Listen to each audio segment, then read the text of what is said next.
Azdramada nələr baş verir. Mən belə neçə illərdir elə xəbər oxuyanda Azdramla bağlı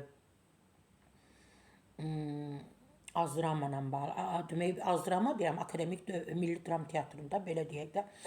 Həm dəfələrlə olub ki, məsələn rəhbərlikdən kollektiv narazıdır, aktyorlar, aktrisalar, bədii rəhbərdən narazıdırlar, gileylidilər. Ta Əlabbas Qədirovdan belə, rəhmətli Əlabbas Qədirovdan belə narazı ola kollektiv, aktyorlar, aktrisalar bu günə qədər gəlib çatıb. Elə bundan əvvəl Azərpaşa idi. Hamı ondan narazı idi. Ondan əvvəl nə bilim kim idi? Hamı ondan heç vaxt eşitmədim ki, burada kimsə kimsədən, yəni rəhbərlikdən razı qalsınlar. Akademik Milli Dram Teatrının tamaşalarına başqa teatrlardan aktyor dəvət olunması iddialarına münasibət bildirilib. Mən də eşitdim ki, başqa teatrlardan hansı əsəri səhnələşdirməlidirlər, aktyor dəvət edirlər. Yəni dünyada belə var da, belə hallar yaşanır da. Filmlər çəkiləndə, məsəl üçün, gedirlər Hindistandan gətirirlər. Hindistan gəlir bizdən Azərbaycandan aparır. Bizim azmı aktyorlarımız var ki, dünya filmlərinə çəkiliblər falan da. İndi bu aktyorlar da xaricdən gəlmir ki, əcnəbi deyil ki, özümüzkilərdir də. Kulis nöqtəsi xəbər verir ki, teatr bu barədə sosial media hesabında məlumat yayıb.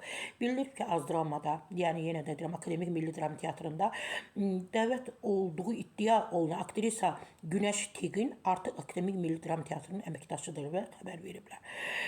Çox qəribədir ki, biz artıq aktrisalar da tanımırıq, aktyorlar da tanımırıq. Hansı ki, bəlli yaşları olanlar var, onları tanıyırıq. Amma gəncləri tanımırıq. Ya teatr bir susqunluq var teatrlarda. Ya bilmirik, həmişə deyirəm ki, müəyyən 50, 55, 60 yaşından yaşa qədər olanları tanıyırıq. Ondan məsələn 25, 30, 35 yaş olanda nə aktyorları, aktrisaları az halda tanıyan var.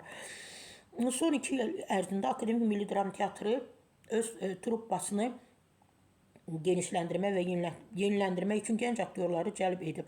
Məsələn, baş tamaşasına kasting yolu ilə seçilmiş 5 tələbə aktyor cəlb edilib. Həmin tələbə aktyorlar həm epizodik, həm də kütləvi səhnələrdə yer alacaqlar. Bu isə gələcəkdə aktyor bazasının gəncləşdirilməsi, gənc nəslin teatra cəlb olunması üçün 2 addım hesab olunur. Bu proses gələcəkdə də davam edəcək. Amma yaşlılar bunu istəmir. Deyir, bizə aktyor lazım deyil, bizə aktrisa lazım deyil. Niyə lazım deyil? Bunlar, onda belə danışaq da, İncəsənət Universiteti deyilir də. Azərbaycan Dövlət İncəsənət Universiteti, Teatr Universiteti, belə də deyək. Yaxşı, onda onu bağlasınlar da, fəaliyyətini də ondasınlar ki, bizə aktrisa, aktyor lazım deyil, lazım deyil. Yaxşı, o olmaz, bu olmaz. Yaşlılar, biraz yaxşı olanlar, gənclər üçün də şərait yaradır.